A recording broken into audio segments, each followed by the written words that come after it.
Ayan, magandang gabi. Kasama ko nga pala ang pinakamahusay, pinakamagaling, pinakapogi, pinaka-cute sa bandang Kamikasi. Magandang gabi po, Sir Jay Contreras. Good evening, good evening. Sir Jomal, magandang gabi. Maganda ang gabi. Si Sir Boards, magandang gabi po. Hello, magandang gabi sa inyong lahat. Sir Led, magandang gabi po. Gandang gabi. Sir Puto, mabilis lang po to. Ilang taon na po kayo nagbabahista sa bandang Kamikasi? 23 years. Ilang taon na po kayong kumakanta? Sa kami kasi 23 years kami sa August. Nakakatawa kasi sa pamilya namin, lahat ng pamilya ko magaling kumanta. Ako yung hindi marunong, tapos labo na ito yung naging trabaho ko. Gaano katagal na po kayong nagigitara? 12? More than decade. Hindi ako mamath eh.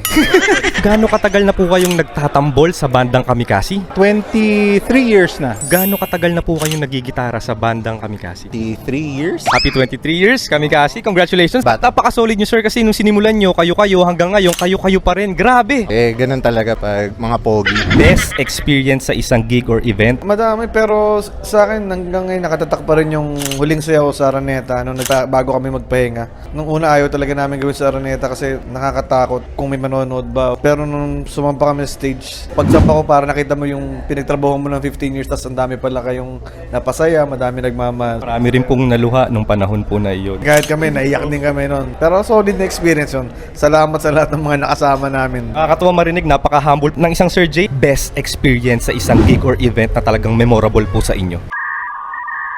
Dami kasi. Nag-perform kami sa Cubao. Tinutugtog namin tsinelas. Tapos merong isang dude na nakabrief lang. Nakabrief lang. Binubuhat siya ng mga kasama niya nakabrief lang. Tapos maya-maya nagubad na.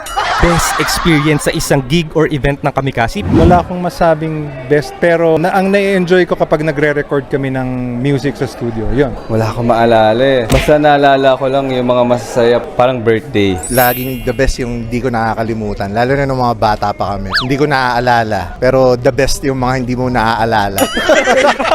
Solid doon, sir. Oo. Kung meron po kayo matatandaan na worst experience sa isang gig or event, So, nagsimula pa lang kami sa may Chicks O'Clock dati sa Maynila. May grupo nung pakilala silang pulis na habang tumutugtog kami, binibigyan nila kami ng tissue na walang sulat eh. Sinasabi lang, bumaba na kayo, hindi namin kayo gusto. Next song, binigyan niya kami basang tissue, sabi niya, pag di kayo bumaba niyan, babaling ko kayo. Bad trip. Pero huminto na kami kasi natakot kami. worst experience naman po sa isang event. Tingin ko wala kasi kapag nagkakaroon kami like kunwari mga technical problems sa tugtog mismo, parang ina-etchopuera na lang namin. Basta kami nag-e-enjoy. Yun yung importante sa amin. Tara, enjoy tayo. Mga worst experiences sa isang gig. Pag brown out, Sa aming lahat, yung sa Chicks O'Clock. Pag hindi na natutuloy yung tugtog, may nasasaktan sa event, ganyan, may nag-aaway. Magkano po yung pinakaunang TF na natanggap nyo? Parang 2,000, masaya na kami nun. 2,000 sa lahat. 2,000 tapos 5 silang maghahati pero tuloy-tuloy pa rin sa pagbabanda sa passion. During that time, 6 pa kami. Masaya naman matumugtog eh. Magkano po yung pinakaunang TF na nakuha nyo nung pinakabata pa kayo? First time ko nagkaroon ng talent fee is yung nag-session ako with Parokya ni Edgar. Kinuha nila ako kasi absent si Gab noon. Get well soon po kay Sir Gab. Yun yung unang-una kong TF, nakabili ako ng gitara. Ilang digits yung first TF nyo? Inabot sa akin ng Parokya noon is 5 digits. That was a good start po. Ang saya. So parang naisip ko na, ayoko na mag-corporate. Panda na lang.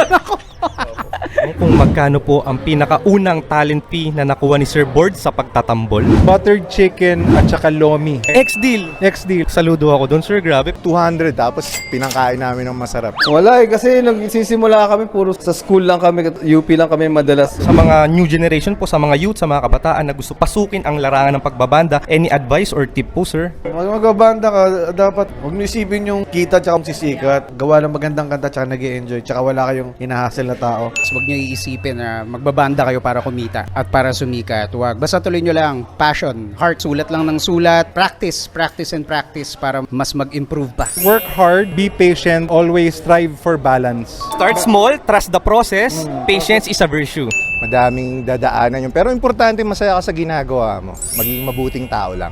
Hindi mo siya habulin as career agad, alam mo yan. Yung simpleng nag-enjoy ka lang, kahit hindi mo pa siya titingnan as passion, ganyan. Yung napapasaya ka niya lang. Kasi kapag napapakinggan ko po itong favorite hit song nyo na Narda, napapaisip lang din po ako kapag sa likod ng mga tala, kahit isang sulyap lang, Darna, napapaisip ako sir, minsan gusto ko rin pumapunta dun sa likod ng mga tala. Weirdo nyo ha, paano? Hindi namin iniisip talaga yun. Iniisip lang namin paano kung may nakakaalam ng kwento yun, kung kilala niya si Narda sa kwento ni Darna. Tapos nung pinaliwanag sa amin na basos daw, sabi nga namin oo nga no, pero hindi namin iniisip yun. Bastos lang nakaisip nun. Yes.